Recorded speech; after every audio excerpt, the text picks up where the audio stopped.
आप देख रहे हैं द ब्लास्ट, जहां हर कहानी छोड़ जाती है एक छाप। आज की कहानी है घंटी की धुन। एक बेटी, एक घंटी और अनकही सीख। शादी के बाद पहली बार मायके आई नैना मां की गोद में फिर से बच्ची बन गई। पिता की आंखों में सुकून और चिंता थी। भाई ने पहली बार मोबाइल एक कोने में रखा। सप्ताह भर उसका स्वागत उत्सव जैसा रहा। हर दिन उसका पसंदीदा पकवान बनता रहा। मां ने बालों में पुराना तेल फिर लगाया। छत पर बैठकर पुराने फोटो देखे गए। बचपन की बातें, गलियां और खट्टी यादें सब फिर से जीली नैना ने।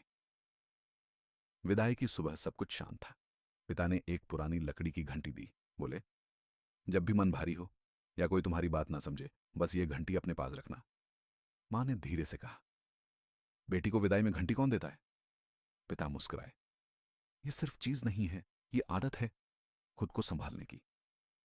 ससुराल पहुंचते ही सास ने बैग देखा। कपड़े, मिठाई और एक घंटी। सासू मां ने व्यंग्य से कहा, कल पूजा में बजा लेना।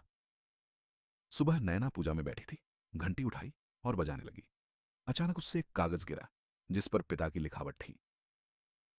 बेटी नयना के लिए, जब मन थक जाए, कुछ कह न सको, तब यह घंटी तुम्हारा सहारा होगी। कभी खुद से भी रूठ जाओगी तो भी यह घंटी याद रखना।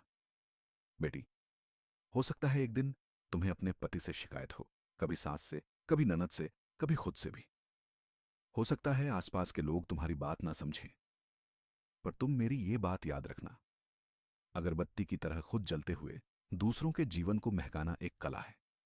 अपने व्यवहार से अपने नए घर को भी वैसा ही बना देना जैसा तुम्हारा मायका था, आत्मीय, स्नेहिल, महकता हुआ।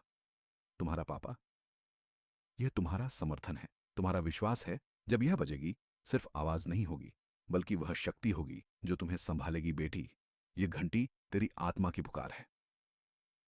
नयना की आंखें भर आईं। पति दौड़ कर आया। क्या हुआ नयना? सासू मां ने कागज पढ़ा और चुप रही। फिर नयना को गले लगा लिया। बोली, यह घंटी अब सिर्फ तुम्हारी नहीं, यह हमारे घर की भी पहचान होगी। इसे पूजा घर में नहीं, आंगन में रखेंगे, जहां हर कोई इसकी धुन महसूस करे।